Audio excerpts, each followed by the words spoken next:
Tata ki te kotahi rau, 50 tau, te titi e ngaro ana ia maunga haruru. Engari, kua whai wāhi anō tēnei manu nei ki reira, me te aha e huro ana ngā ringaringa me ngā waiwai o te kaupapa Poutiri ao o tāne, i te hoki ngāke o te manu ki tēnei kāinga ōna. Kei te mahitahi, te papaata whai, Ngāti Pā Hauera me Ngāti Hine Uru, i roto i tēnei kaupapa, aneira a Aroha Tricha. He ko tuku rerenga tahi maunga haruru mō te manu titi, ko haruru te ingoa, e te aki ana i tōna heki.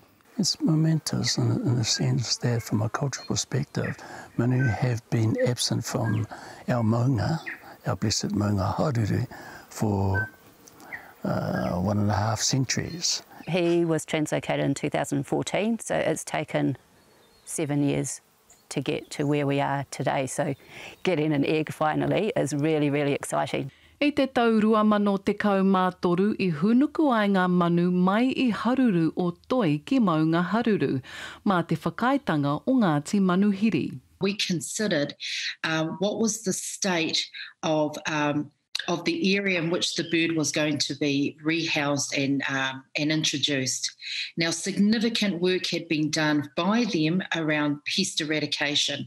So that gives comfort in terms of, yes, we can support one of these beautiful taonga to be translocated.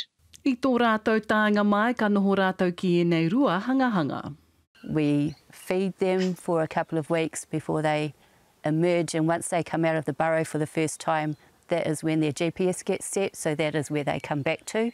Ia meneti o te rā ka aro ngā kāmera ki a haruru i aia e tiaki ana i tōna heki mō ngā rā whātekau mā whitu. Actually, this is the start of a seabird colony here. You can get the birds here, you can fledge the birds from here, but until you get them back here breeding, you don't have a colony or even the beginnings of one. So this is just, it's monumental. I click my clock to a time of when, hopefully, my moko will stand on his marae, will stand on his paipai, and he will say, ka tangi te titi, ka tangi te kaka, ka tangi hoki ahau.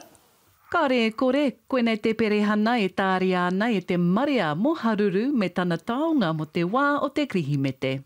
Aroha Tricha, te karere.